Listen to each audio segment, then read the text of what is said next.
సరే ఎక్కువ టైం మాట్లాడితే మన శక్తి అంతా మనం వేస్ట్ చేసుకున్నట్టు అవుతుంది. అయితే ఈరోజు మీరు చూస్తే ఖజానా 10 లక్షల కోట్ల రూపాయలు అప్పులున్నాయి. 10 లక్షల కోట్లకు 1,00,000 కోట్ల రూపాయలు వడ్డీ కట్టాలి, మళ్ళా కూడా అసలు కట్టాలి. ఈ రెండు కట్టాలంటే ఎక్కడ దేవాలనో అర్థం కాలేదు. అప్పులు ఇచ్చే మార్గం లేదు. కానీ మీరు ఒక మంచి పని చేశారు. 93% అభ్యర్థులు గెలిపించారు. 21 మందిని ఎంపీలు గెలిపించారు. ఆ ఎంపీలే మన పట్ల ఈరోజు సంజీవనిగా మారింది. కేంద్రంలో పనులు చేసే విధానానికి శ్రీకారం చుట్టాం. మీరు కానీ 21 మందిని గెలిపించకపోయి ఉంటే ఈరోజు నేను ఎంత కష్టపడినా మిమ్మల్ని పైకి తీసుకొచ్చడానికి వీలయ్యేది కాదు. చెయ్యరాని పాపాలు చేశాడు, చేయరాని తప్పులు చేశారు, ఎవరు దోచుకోని విధంగా దోపిడీ చేశారు. అన్నీ కలిసి ఆ పాపాలు మీ పట్ల శాపాలుగా మారాయి. ఆ శాపాలను తొలగించి ఈరోజు ముందుకు పోవాలంటే ఎక్కడ లేని శ్రమ ఉంది. కానీ నాకు ఒక ఆలోచన ఉంది. ఇవన్నీ తాత్కాలికం.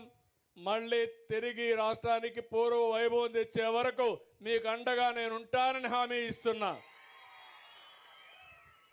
అందుకే ఈరోజు మీరు ఒక్కసారి చూస్తే ఇరిగేషన్ శాఖ, నేను ఆ రోజు ఇక్కడ ఆలోచించాను. కేఈ కృష్ణమూర్తి గారి ఆధ్వర్యంలో అన్ని చెరువులకు నీళ్లు తేవాలని, అందరి నీవా ద్వారా వచ్చే నీళ్లు అన్ని చెరువులకు ఇవ్వాలని, వేదవతి ఇరిగేషన్ ప్రాజెక్ట్ వస్తే ఈ కరువు జిల్లాలో ఉపయోగపడుతుందని, గోదు రాఘవేంద్ర కానీ లేకపోతే గుండ్రేవులు కానీ కేసీ కెనాల్ కానీ ఇవన్నీ కూడా తీసుకొచ్చి ఈ ప్రాంతాన్ని అభివృద్ధి చేయాలని మనం ముందుకు పోయాం. ఒక్క తట్ట మట్టేయలేదు, ఒక్క ఎకరాకు నీళ్లు ఇవ్వలేదు. నేను అడుగుతున్నా, ఎప్పుడన్నా ఒక్క ఎకరాకు నీళ్లు చూశారా అందరినీ ఇవ్వా అని మిమ్మల్ని అడుగుతున్నా. నేను ఆ రోజు మీ అందరికీ మైక్రో ఇరిగేషన్ కింద తుంపర్ల సేద్యం, బిందు సేద్యం, రాయలసీమలో 90% సబ్సిడీతో ఇచ్చా. ఈరోజు ఉన్నాయని మిమ్మల్ని అడుగుతున్నా. ఒక్క ఎకరాకు ఇచ్చే పరిస్థితుల్లో లేరు. ఇంకో పక్కన మీరు చూస్తే ధాన్యం పండిస్తే డబ్బులు ఇచ్చే పరిస్థితి లేదు. అప్పులు పెట్టిపోతే 1,674 కోట్ల రూపాయలు అప్పులు కట్టి మళ్ళీ రైతాంగాన్ని ఆదుకునే పరిస్థితికి వచ్చాం. ఈరోజు మీరు ఒకే విషయం గుర్తుపెట్టుకోవాలి. వాళ్ళు చేసిన విధ్వంసం నుంచి శిథిలాలు తొలగించి మళ్ళీ అడుగడుగు ఒక్కొక్క ఇటుక పేర్చి మళ్ళీ పునర్నిర్మాణం చేసే కార్యక్రమానికి శ్రీకారం చుట్టాం. నేను ఎప్పుడూ చూడలేదు. అధికార యంత్రాంగం నిర్వీర్యమైపోయింది. 5 ఏళ్లు పనిచేసిన దాఖలాలు లేవు. దానివల్ల ఏం చేయాలన్న డైరెక్షన్ లేదు. ఒకవేళ డైరెక్షన్ ఉన్నా చేయడానికి డబ్బులు లేకుండా నిర్వీర్యమైపోయే పరిస్థితికి వచ్చారు. అక్కడి నుంచి వాళ్ళను కూడా సమర్థవంతంగా పనిచేయించడానికి ముందుకు పోతున్నాం. నేను వచ్చిన మొదటి రోజునే సంతకాలు పెట్టాను, మీకు అందరికీ జ్ఞాపకం ఉంటుంది. మెగా డిఎస్సి 16,347 ఉద్యోగాలు. ఇవన్నీ కూడా డిసెంబర్లో పరీక్షలు అవుతున్నాయి. పరీక్షలు అవుతానే ఉద్యోగాలు ఇప్పించే బాధ్యత నాదని మీ అందరికీ హామీ ఇస్తున్నా. అదే కాదు, యువత చదువుకోనున్నారు, మీ అందరికీ ఉద్యోగాలు ఇవ్వాలి. 20 లక్షల ఉద్యోగాలు ఇస్తానని చెప్పాను. దానికోసమే ప్రణాళికలు తయారు చేసుకున్నాను. ఈ 20 లక్షల ఉద్యోగాలు ఏ రంగాల్లో వస్తాయో అవన్నీ కూడా అంచనాలు వేసుకుని ఎక్కడికక్కడ ఉద్యోగ కల్పన కోసం ముందుకు పోతున్నాం. ఇండస్ట్రీస్, పరిశ్రమలు చూశారు, ఎక్కడ పరిశ్రమలు వచ్చే పరిస్థితే లేదు. కానీ ఈరోజు నేను ఆలోచించింది, ఎట్టి పరిస్థితులు కూడా మళ్ళా పరిశ్రమలు తేవాలని ఎక్కడికక్కడ ప్రయత్నాలు చేస్తున్నాం. కొన్ని మీరు చూస్తే ఇక్కడ ఉండేవాళ్ళు, ఈ ప్రాంతంలో పుట్టిన వాళ్ళు కూడా ఇక్కడ పరిశ్రమలు పెట్టాలనుకుని వీళ్ళకి భయపడిపోయి వీళ్ళ వాటాలు, కబ్జాలు, దౌర్జన్యాలకు భయపడి వేరే రాష్ట్రాలకు వెళ్ళిపోయే పరిస్థితికి వచ్చారు. వాళ్ళందరినీ ఒకరొకరిని తీసుకొస్తున్నాం. నిన్నే చూశారు, విశాఖపట్నంలో లూలు గ్రూప్ వచ్చారు. వాళ్ళు వస్తే కొన్ని వేల ఉద్యోగాలు వస్తాయి. అదే మాదిరిగా పరిశ్రమలు మన ప్రాంతంలో మీరు చూస్తే రాయలసీమని గ్రీన్ ఎనర్జీ హబ్గా సోలార్ కానీ విండ్ కానీ ఈ రెండు కరెంట్ ఉత్పత్తి చేసే పరిస్థితికి వస్తుంది. ఇది వస్తే 7,50,000 మందికి ఈ ప్రాంతంలో రాష్ట్రంలో ఉద్యోగాలు వచ్చే పరిస్థితికి వస్తాయి.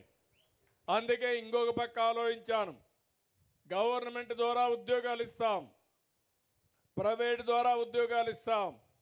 ఇవి కాకుండా ఇప్పుడు కూడా అడిగాను, ఈ ఊరిలో 10 మంది 15 మంది వేరే ప్రాంతాల్లో పనిచేస్తున్నారు, అమెరికాలో కూడా పనిచేస్తున్నారు. సాంబశివారెడ్డి కొడుకైతే అమెరికాలో, వేణు అయితే అమెరికాలో పనిచేస్తున్నాడు. కానీ ఈ ఊర్లో ఉండేవాళ్ళు కొంతమంది ఇక్కడే ఉన్నారు. నేను అందుకే కొత్త ఆలోచన చేస్తున్నాను. ఎన్నికలప్పుడు కూడా చెప్పాను, వర్క్ ఫ్రమ్ హోమ్ అని. మీ ఇంట్లో కూర్చొని మీరు పనిచేసే విధానానికి శ్రీకారం చుట్టాలనేది నా ఆలోచన. ఇది చాలా దేశాల్లో కూడా ఇప్పుడిప్పుడే ప్రారంభమైంది. తప్పకుండా మీ ఊర్లో కూడా మీ కురవాళ్ళతో సహకారంతో వర్క్ ఫ్రమ్ హోమ్ ఈ ఊరి నుంచి కూడా ప్రారంభించాల్సిన అవసరం ఉంది. అవసరమైతే ఈ ప్రాంతంలో మళ్ళీ వర్క్ స్టేషన్లు కూడా పెడతాం. ఇంట్లో నుంచైనా పని చేయొచ్చు, ఆఫీస్కి పని చేయొచ్చు. చాలా ప్రాంతాల్లో దీనికి బాగా ప్రాక్టీస్ చేస్తున్నారు. దీనివల్ల మంచి ఫలితాలు వస్తున్నాయి. నేను ఒకటే మీ అందరికీ చెప్పేది, ప్రతిరోజు నేను లెక్క వేయమన్నాను, కంప్యూటరైజ్ చేయమన్నాను. ఎవరెవరికి ఉద్యోగాలు ఇచ్చామో, ఏ కంపెనీలు ఇచ్చామో అవన్నీ కూడా లెక్కేసుకుంటూ నేను ఏదైతే చెప్పానో అది చేయడానికి ముందుకు పోతున్నానని చెప్పి కూడా నేను మీకు తెలియజేస్తున్నా. రెండో కార్యక్రమం మీరు చూశారు, ఎప్పుడూ లేని సమస్యలు వచ్చాయి. ఈరోజు రాష్ట్రంలో మీరు చూస్తే నాకు వచ్చే అర్జీల్లో 50% అర్జీలు భూ సమస్యలు వస్తున్నాయి. ఎందుకు వచ్చిందో నాకైతే అర్థం కాలేదు. మీ భూమి వేరే వాళ్ళ పేరుతో రాసేసుకున్నారు. 22A అనే పేరు మార్చి ఇది ప్రభుత్వ భూమి అని ఎక్కడికక్కడ సెటిల్ చేసుకుంటూ పెద్ద ఎత్తున భూ సమస్యలకు తెరదీశారు. ఇంకో పక్క ఒక చట్టం మీరు చూశారు, ల్యాండ్ టైటిలింగ్ యాక్ట్ అని. నేను అప్పుడు ఎన్నికల్లో చెప్పాను, ఇదే కర్నూలులో నేను ఇక్కడ కాల్చాను, ఇక్కడే కాల్చాను ఆ కాపీని కూడా. అందుకే వచ్చిన మొట్టమొదటిసారి సంతకం పెట్టి కేబినెట్లో ఆమోదించి అసెంబ్లీలో కూడా చట్టం చేసిన పార్టీ తెలుగుదేశం ప్రభుత్వం అని చెప్పి కూడా నేను మీకు తెలియజేస్తున్నా. అయితే వీళ్ళు చేసిన తప్పులు వెంటాడుతున్నాయి.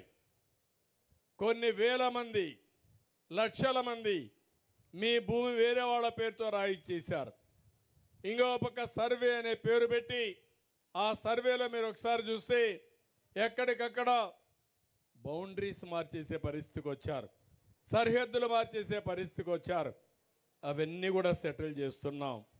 ఇంకో పక్క మీ పట్టాదారు పాస్ పుస్తకం మీద ఆనాటి ముఖ్యమంత్రి ఫోటో, మీ తాత, మీ నాన్న, మీ ముత్తాత వాళ్ళు ఇస్తే ఆస్తులు ఇస్తే దానిపైన బొమ్మ వేసుకునే పరిస్థితికి వచ్చాడు.